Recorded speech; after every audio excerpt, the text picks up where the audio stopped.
Awesome. Thanks, Jo. Great. So next up we have Janina, who is a criminology PhD student at the University of Plymouth. Her research takes a queer ethnographic approach and focuses on unwanted sexual attention in the LGBTQ plus nighttime economy. And today the title of her presentation is Exploring the Perpetration of Unwanted Sexual Attention amongst LGBTQ plus communities in the nighttime economy. And Jo is going to share your poster for us. Yeah, I will. You all good, Jo? Just apologise in advance about my cat that apparently wants to make an appearance. So, I mean, we did have a cat last week. It was very good. That's been one of the joys of Zoom in or Teams. Yeah. There we go. Fabulous. And cool. I'll turn myself off, and you can crack on. Okay, great. Thank you. Okay. So, just before I get started, I just want to note that although I look at the LGBTQ plus community as a whole, my work itself does not focus on all of those who identify under the broader term, just purely because as a topic, I haven't had the word count or the scope to do justice to that everyone would deserve under this heading. So, although the presentation focuses on unwanted sexual attention in the LGBTQ plus nighttime economy, it's important to understand the potential reasons why it occurs. Therefore, it's important to explore the construction and influence on contemporary neoliberal capitalism, and in particular, the arena of the nighttime economy in hetero and homonormative spaces that have become a rites of passage for most young adults. This is based on my PhD research that I'm currently undertaking that will take a queer ethnographic approach in its data collection. But today I won't be presenting any findings or anything like that. I'll just be talking about the topic itself. So the nighttime economy has become a vital part of Britain's financial capital and a platform for self-gratification, identity exploration, risky and pleasure-seeking behaviours. These behaviours are associated with extreme intoxication and act as a way for individuals to dissociate from the strict and tedious 9 to 5 Monday to Friday, in an attempt to assert what Steve Hall deems special liberty. So neoliberal capitalism has seen the nighttime economy become a favourable commodity. Since the traditional male-dominated pubs have been left behind, the nighttime economy itself has become a market where alcohol is only one of the purchasable experiences on offer. So the nighttime economy is central in LGBTQ plus life, and it's pivotal, especially when coming out. So frequenting the gay scene offers a safe haven away from the intolerance sometimes experienced in heteronormative spaces, and instead it offers a sense of belonging and shared identity. The nighttime economy allows for formation of friendships and relationships that are monumental to the construction of social identity. These tend to be built upon unimportant sociability, while simultaneously providing a sense of belonging. So it's important to understand that within our contemporary capitalist society, those who frequent the nighttime economy are merely additional objects to be consumed, purchased by one another as part of the leisure experience, just as one would buy a round of Jaeger bombs or purchase a new shirt for their night out. As with everything in contemporary society, once these purchased individuals have served their purpose, they are then discarded for something new. Of course, it does not mean that you're purchasing them in a financial exchange, but we are now all commodities that have an exchange value, whether that be for attention or for a drink. These behaviours can be linked to the perceived freedoms of neoliberalism, where we're made to believe that we can do as we please because everything is attainable. Additionally, this is due to us living in a society where individuals can assert their freedom and choice in order to further themselves at the expense of others. This comes under the work of ultra-realism, which has been quite a contemporary up-and-coming theoretical approach in criminology, and has been governed by work by Steve Hall, Simon Winlow, Thomas Raymond, Oliver Smith, Anthony Ellis, and Anthony Lloyd. Unwanted sexual attention is not just about physical behaviour. So It accounts for unwanted touching, such as if you're in a bar and someone wants to get past you, they may put their hands on your waist to slide on past. But it also includes staring and sexual verbal exchange, or the content may not even be sexual, just unwanted verbal exchange. Most notably, it often falls outside of the criminal definitions of sexual violence. The boundaries tend to be blurred and they're highly dependent on individual contexts. It is the associated spaces of the nighttime economy that play an important part in the delivery, visibility, and normality of unwanted sexual attention. This is particularly pertinent amongst the dark and crowded atmosphere, especially on a dance floor, which allows for increased anonymity with the inability to control your personal space. The dance floor, hectic movements can result in the dispersal of protective group boundaries. So if you are out with a group of friends, you may invent almost like an invisible boundary around you, but you can become isolated from friendship groups, which allows for more opportunities of unwanted sexual attention. It's important to understand that research into unwanted sexual attention has tended to focus on heteronormative spaces. The behavioural justifications manifest in intoxication, toxic masculinity, and lad culture. The heteronormative spaces of the nighttime economy often evidence a power-gender imbalance, and there have been musings that suggest the interpretations of unwanted sexual attention are gendered. They currently argue that whilst women may feel uncomfortable, men often laugh off the experiences when they are on the receiving end, especially if they are in male-dominated groups. The past few decades have seen a growth in female solidarity in the nighttime economy, which has resulted in women becoming susceptible to assault for rejecting male advances. This evidence is a link to what has been called sexually aggressive hegemonic masculinity. An example of this can be seen where if a woman says no to a man in front of a group of peers, they will begin to induce aggrieved entitlement, which is seen in the work of Michael Kimmel. The normalisation of sexual harassment in these nighttime spaces are viewed as a performance of normal masculine identity and a learned practice where cliches such as boys will be boys are used in order to justify the harmful behaviours. Whilst there are many studies around heteronormative sexual harms in the nighttime spaces, the question remains, how do these perspectives on toxic masculine behaviour and neoliberal consumption account for the perpetration of unwanted sexual attention amongst those who identify as LGBTQ+? Those of us who have been out to LGBTQ+ venues will know that unwanted sexual attention exists in the same way it does in predominantly heterosexual venues.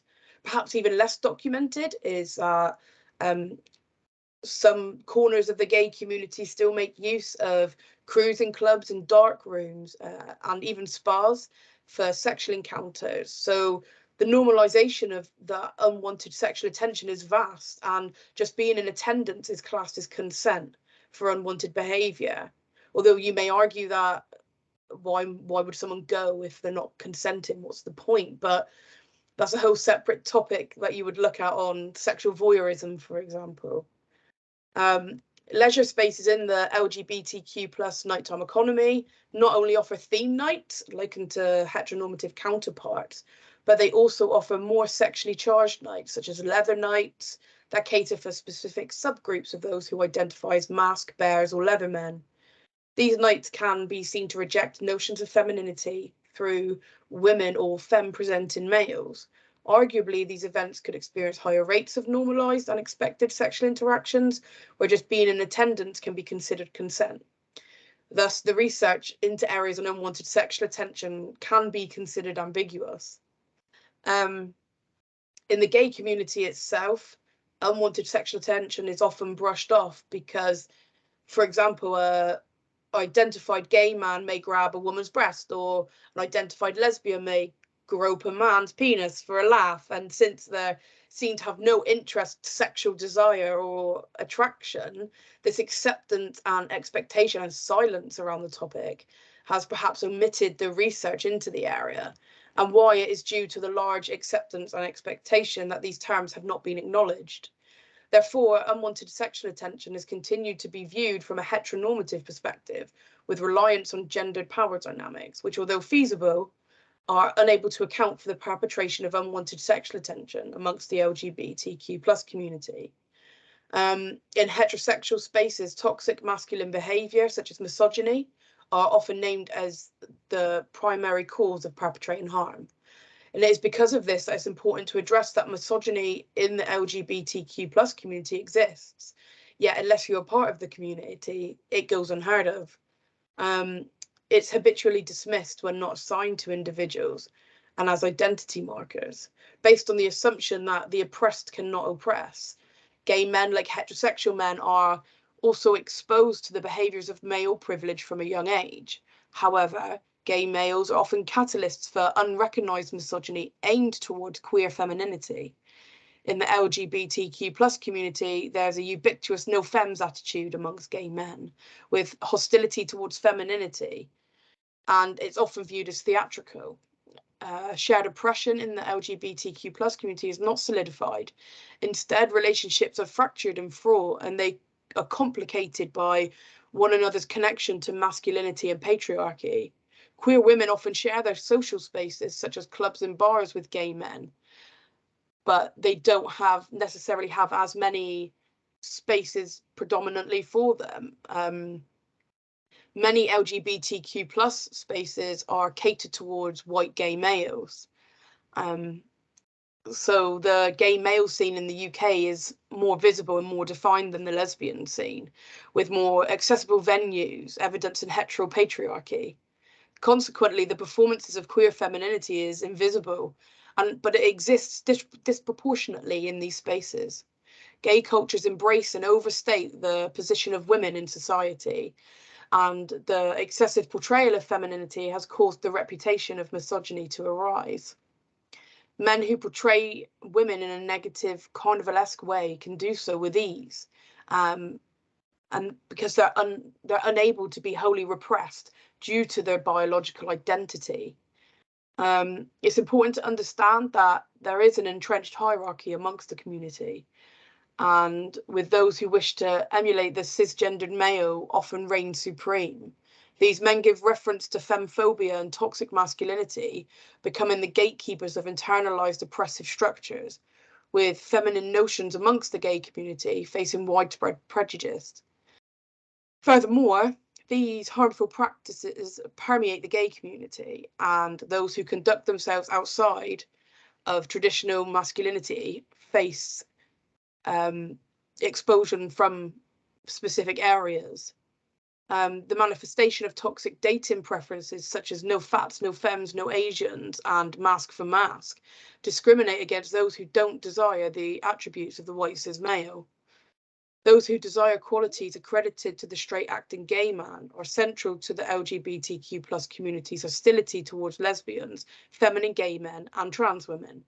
These individuals challenge patriarchal formations. As a result, they face misogynistic attitudes by those who express hegemonic masculinity. Dominant gay culture is highly strident and superficial. There's a lot of judgment of gay men, lesbian, and trans individuals who do not meet the apparent gratifying aesthetics endorsed by the broader gay cultures, and they echo the patriarchy and male gaze of the heteronormative social realm. The hierarchy experienced through the LGBTQ+ community is not reserved by gay men. Those who identify as lesbians also enforce their own hierarchy. For example, presenting as too feminine for lesbians can result in being denied access into gay venues due to not looking like a typical lesbian. As a result, lesbians must consider all aspects of dress code to avoid heterosexual male gaze, potential homophobic slurs, and to ensure that they aren't denied entry into gay venues. There are instances in the nighttime economy where lesbians who do not conform to butch stereotypes and present as femme or lipstick lesbians face rejection and criticism. However, lesbians who present as butch and masculine are often accused of distancing themselves from an underprivileged gender, performing masculinity through the objectification of women, whilst colluding with patriarchy and consider women's sexual conquests.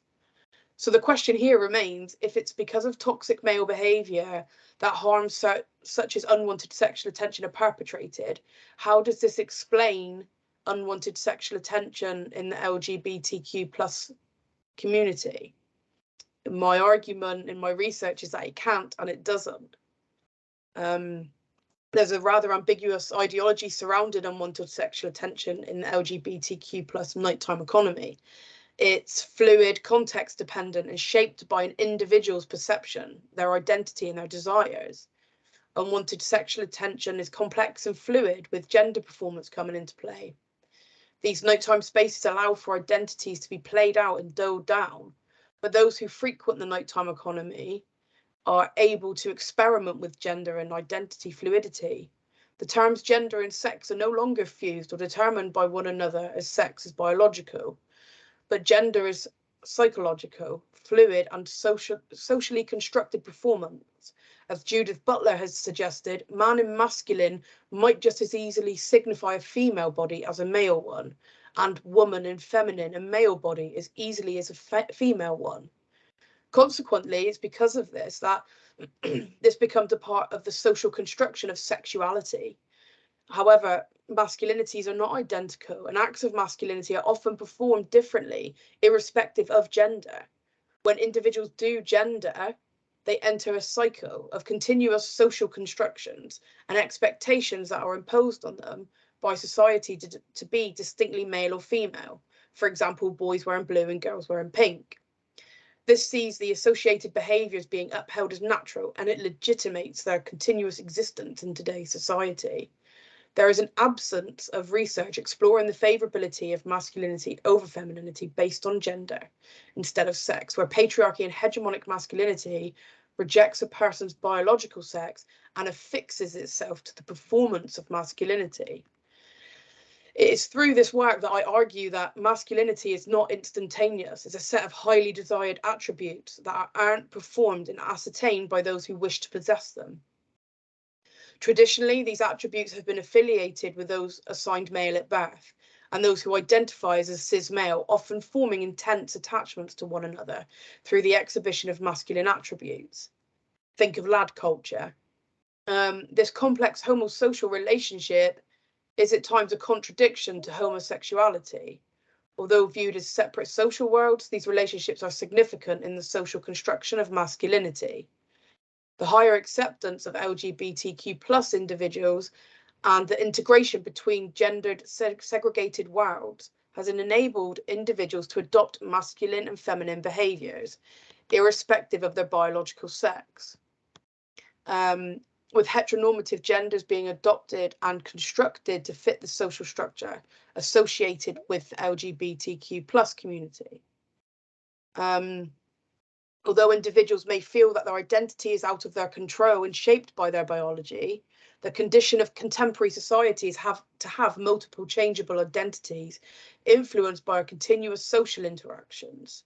Arguably, in contemporary society, masculinity is available through cultural, social, and economic attainment, whereby a masculine presenting woman who identifies as a lesbian can exhibit the masculine behaviours I've discussed to fulfill the criteria imposed by society. This aids their social hierarchy. I argue that masculinity and femininity have transcended the traditional connotations. And it is because of that patriarchy and its ideology cannot be the sole reason for hegemonic masculinity. If women, particularly within the LGBTQ plus community, are able to and do encompass masculine attributes and act in a traditional masculine ways. Contemporary society has transcended the traditional notions of masculinity and femininity as a spectrum of genders, identities, and sexualities, which are now accepted. Although there's no denying that the traditional perspectives of gender exist, their reliance upon gendered power dynamics are not able to account for LGBTQ plus individuals who perpetrate unwanted sexual attention. The time has come to look beyond these perspectives and move towards contemporary theoretical perspectives. In this instance, under the scope of criminology, ultra-realism. And this is due to the current transitions in identity and the fluidity that encompasses society, which means that we need to look at the construction of identity itself and how contemporary neoliberalism in a hyper-individualized society that is based on consumptive capitalism has impacted identity construction and thus the interactions between individuals within a multitude of environments. As a plethora of fluid and complex choices now exist since the modernization of society, the constant offer of freedom can lead to feelings of being despondent and disjointed. The utopianism that engulfs neoliberalism works as a system that legitimizes and justifies the notions of individualism and selfishness, that perhaps act as a catalyst in contemporary society for feeling that we are entitled to do whatever we want with others, as long as it benefits us, irrespective of power, gender, and identity. I do feel it necessary to mention that as this work is within the scope of criminology, I have adopted a semiological approach, which is the study of social harm. This is due to the social construction of crime that changes over time. Take, for example, the changes in the legal definitions of marital rape or the rights of the LGBTQ+ individual. Therefore, by adopting a semiological approach, we're able to further consider what should be criminal rather than what is criminal. And that's the end. Hope it wasn't too many words. Thank you.